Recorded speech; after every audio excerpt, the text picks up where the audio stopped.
دوست داری وقتی فیلم یا انیمیشن های مورد علاقت رو میبینی بدون نیاز به زیرنویس متوجه بشی چی میگن؟ پس جای درستی اومدی. سلام دوستان، به کانال خودتون دیالوگ دایو خوش اومدین. جایی که قرار انگلیسی رو باحال‌تر و راحت‌تر یاد بگیریم، اونم با کمک کلی فیلم و سریال و انیمیشن جذاب و مهیج. توی این ویدیو قراره یه قسمت از سریال جذاب امیلی در پاریس رو با هم کار کنیم. سریالی که من عاشقشم و خوراک کساییه که عاشق دنیای مد و فشنن. این قسمت از فیلم رو طوری انتخاب کردیم که اسپویل نشه براتون، پس میتونین با خیال راحت فیلم رو ببینین. اول از همه این قسمت از فیلم رو با زیرنویس میبینیم و اصطلاحات و نکاتش رو با هم بررسی میکنیم. علاوه بر اون تو مثال‌های از فیلم‌های دیگه همون اصطلاح رو میبینیم. بعد که کامل این قسمت رو توضیح دادیم یه بار دیگه بدون زیرنویس نگاهش میکنیم و حالا میتونین بدون زیرنویس کاملا معنی اون رو متوجه بشین. و در آخر هم یه کویز کوچیک داریم تا چیزهایی که یاد گرفتیم رو با هم محک بزنیم. پس اگه آماده این بریم که شروع کنیم. Oh, I just emailed you my thoughts on the presentation for the new IBS drug. It's a social initiative to add meditation to your medication. My thoughts on. Thought یعنی فکر یا اندیشه و thoughts حالت جمعشه یعنی افکار یا نظرات. Someone's thoughts on یعنی نظرات یا افکار کسی درباره چیزی. مثلا My thoughts on the project یعنی نظرات من در مورد پروژه. Last week, he asked the Spring Breakers cast their thoughts on the North Korea situation. Goodness, Lynette, when you offered to share your thoughts on my campaign, I wasn't expecting anything quite so elaborate. I feel I've been pretty clear about my thoughts on stealing. Well, Bats, I would be fascinated to hear your thoughts on the matter. کلمه presentation به معنی ارائه و معرفی هست. به طور کلی presentation یعنی یه روش برای معرفی، نمایش یا توضیح چیزی مثل ایده، طرح، اطلاعات به بقیه. مثلا ارائه یک محصول جدید. The presentation of our new product. حالت فعل presentation میشه present. Sarabi and I didn't see you at the presentation of Simba. You're giving a presentation of who you are. I mean, if I've had more warning, I could have made you a PowerPoint presentation, but can I give you some advice? Gathering for The presentation of the suitors. Social initiative. Social صفته به معنای اجتماعی که به روابط یا مسائل مربوط به جامعه اشاره داره. مثلا سوشال میدیا یعنی رسانه‌های اجتماعی. حالت اسم سوشال میشه society یعنی جامعه. اینیشیتیو یه اسم یعنی ابتکار یا اقدام، یه حرکت یا طرح جدید که هدف خاصی داره. پس سوشال اینیشیتیو یعنی ابتکار اجتماعی، یعنی یه اقدام یا طرح جدید که هدفش تأثیر مثبت بر جامعه باشه. Look around. This is my new social circle. It's a non-optional social convention. Oh, fair enough. You could rule hell, and I could run the social calendar. Skeeter, are you intentionally not putting my initiative in the newsletter? I appreciate your initiative, but this is my case, all right? And that was that. We stopped using freelancers. Your initiative? My initiative. Freelancers are too woolly, too messy. To add meditation to your medication. meditation خب تو فارسی هم ما میگیم meditation یعنی یه روش آرامسازی ذهن یا تمرکز. medication یعنی دارو. حالا add فعله یعنی اضافه کردن. To add something to something یعنی یه چیزی رو به چیزی اضافه کردن. مثلا میخوایم بگیم من میخوام به چاییم شکر اضافه کنم. میشه I want to add sugar to my tea. یا she added a new chapter to the book یعنی او یه فصل جدید به کتاب اضافه کرد. اینجا هم میشه مدیتیشن رو به داروها اضافه کنیم یعنی از مدیتیشن به عنوان یک روش تکمیلی همراه با دارو استفاده کنیم. I've also tried meditation, Sudoku, a lot of broccoli. No recovered memories so far. You know, I read that washing dishes can be an excellent form of meditation. I have also written a paper on channeling our emotions in a positive direction using meditation and alternative grief counseling. This woman that I work with, Julia, she said she's on this new medication and that it's really helping her. You're not still taking that medication, are you? What are you so happy about? I'm not happy. It's the medication. I can't stop smiling. پس در کل معنی این قسمت میشه راستی ایده هام یا نظراتم رو برای معرفی داروی جدید IBS برات ایمیل کردم. این یه ابتکار اجتماعی که مدیتیشن رو به دارو اضافه میکنه. Oh, I just emailed you my thoughts on the presentation for the new IBS drug. It's a social initiative to add meditation to your medication. If you like it, you can pitch it later, for your last hurrah. I want you to pitch it. Seriously? Seriously. The client has to start getting comfortable with you. پیچ هم میتونه فعل باشه و هم اسم. در حالت فعل معناش میشه ارائه دادن یا معرفی کردن و در حالت اسم معناش میشه ارائه یا معرفی. پیچ و پرزنتیشن هر دو به معنی ارائه هستن ولی تفاوت‌های کوچیکی دارن.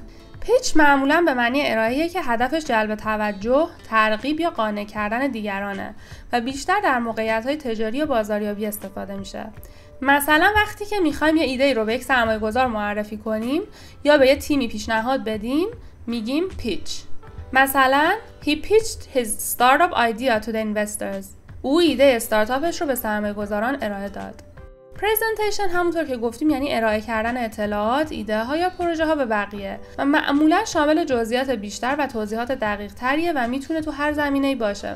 یه ارائه در مدرسه، دانشگاه یا جلسه کاری. پس اینجا منظور امیلی اینه که اگر از ایده هام خوشت اومده میتونی اونها رو بعداً ارائه بدی. This is a reminder to please make sure that the team presents the Kara's Cookies materials tomorrow in the pitch meeting, and please make sure that they say... He was planning to pitch you that he'd take on Jeff Malone before you and Harvey even met him. The military canceled my project because they're going with yours. That's impossible. We haven't even pitched it yet. Hopefully make up any shortfall by pitching it to potential sponsors. حالا اگه این بعد از پیچ بیاد معنیش عوض میشه و پیچ این میشه کمک کردن، همکاری کردن یا سهمی در انجام کاری داشتن. این کمک میتونه به صورت مالی، فیزیکی یا حتی مشارکت تو ایده ها باشه.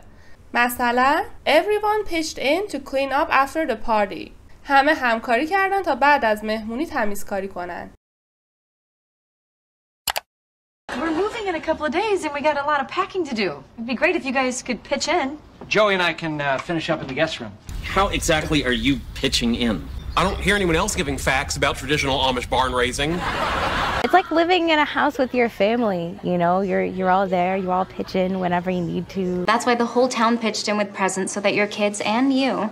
کلمه هورا همون هورای خودمونه که وقتی خوشحالیم یا میخوایم یه چیز رو جشن بگیریم استفاده میکنیم. اما هورا میتونه به معنای آخرین موفقیت یا آخرین تلاش بزرگ هم باشه، مخصوصا وقتی به آخر یک دوره یا یک مرحله اشاره داریم. اینجا هم دقیقا منظور همینه، چون مدلین میخواد بره شرکتشون تو فرانسه کار کنه و امیلی میگه این ارائه میتونه به عنوان آخرین موفقیتت اینجا باشه.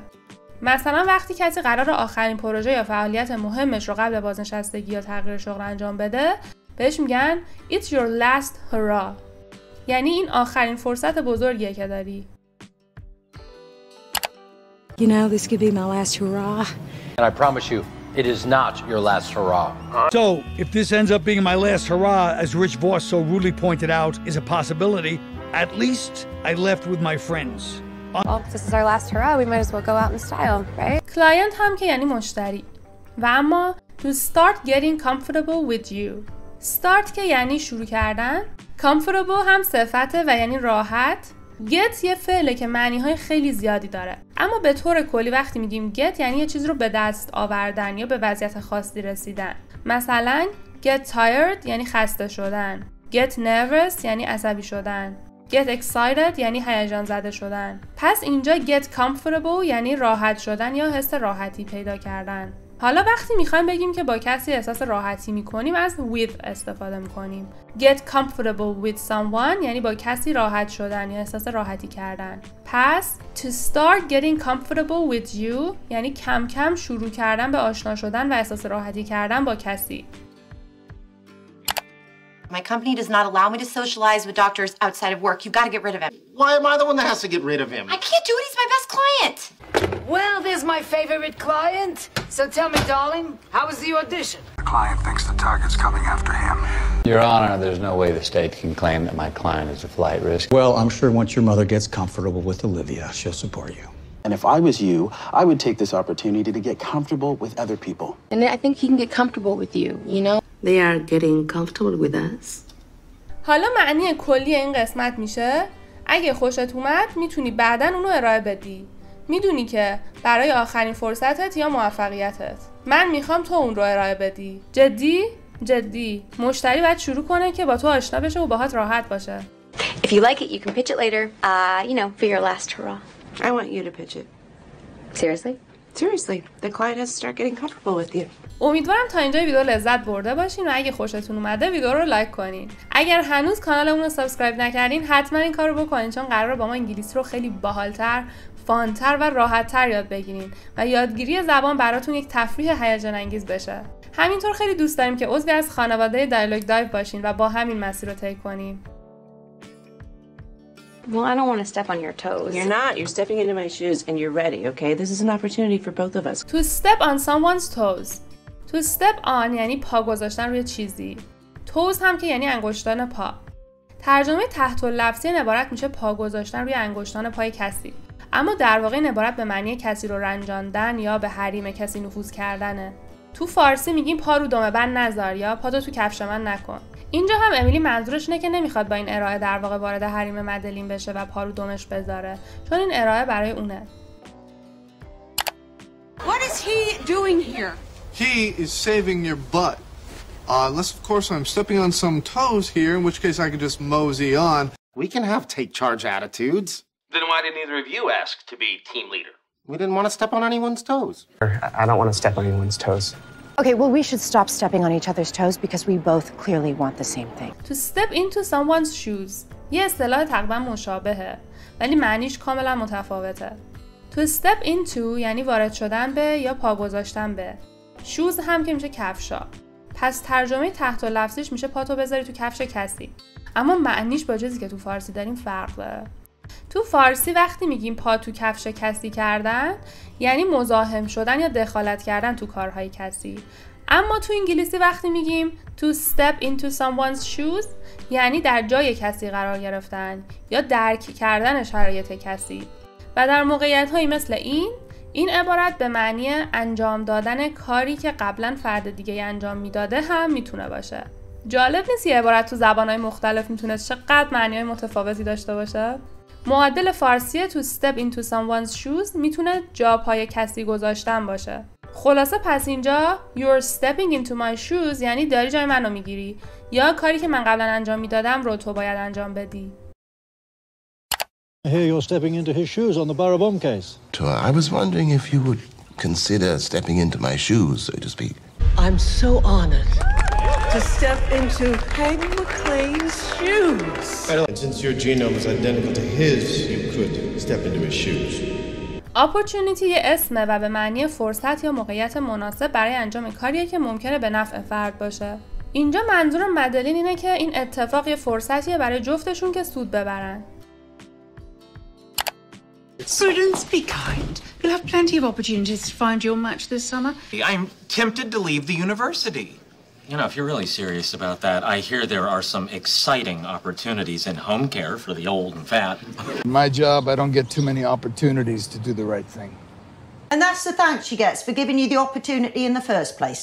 پس معنی این قسمت میشه نمیخوام وارد حریم تو بشم یا پا تو کفش تو کنم. نه، تو وارد حریم من نمیشی. تو داری جای من رو پر میکنی. تو آماده ای. باشه؟ این یه فرصت برای هر دو ماست. Well, I don't want to step on your toes. You're not. You're stepping into my shoes and you're ready, okay? This is an opportunity for both of us. خب اینم از توضیحات این قسمت از سریال جذاب امیلی در پاریس. جالبی این سریال اینه که نه تنها داستانش جالبه، بلکه بهت فرصت میده با چند تا از جنبه‌های مختلف فرهنگ فرانسوی هم آشنا بشی. مثلا اینکه فرانسوی‌ها هم مثل ما موقع ملاقات و احوالپرسی روبوسی میکنن که تو فیلمی برای امیلی که از آمریکا اومده خیلی عجیبه. حالا بریم یه بار دیگه این قسمت رو بدون زیرنویس ببینیم و حسابی کیف کنیم از اینکه بدون زیرنویس میتونیم متوجهش بشیم. Oh, I just emailed you my thoughts on the presentation for the new IBS drug. It's a social initiative to add meditation to your medication. If you like it, you can pitch it later, for your last hurrah. I want you to pitch it. Seriously? Seriously. The client has to start getting comfortable with you. Well, I don't want to step on your toes. You're not. You're stepping into my shoes and you're ready, okay? This is an opportunity for both of us. خب وقتشه بریم سراغ کویزمون. کویز 3 تا سوال داره و شما هم 5 ثانیه فرصت دارین که به هر کدوم جواب بدین. آماده این؟ بریم سراغ کویز. سوال 1. جای خالی رو کدوم گزینه میتونه به درستی پر کنه؟ After his manager left the company, Sarah had to step into his and take over his responsibilities. A. Gloves. B. Shoes. C. Sandals.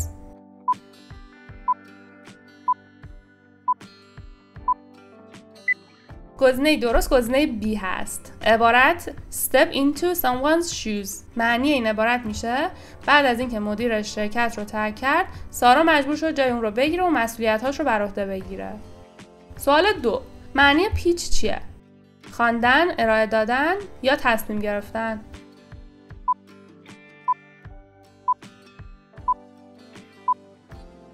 گزینه درست گزینه بیه. پیچ به معنی ارائه دادنه. سوال 3. کدوم گزینه هم معنی اپورتونیتی هست؟ چالش، تاسک یا چانس؟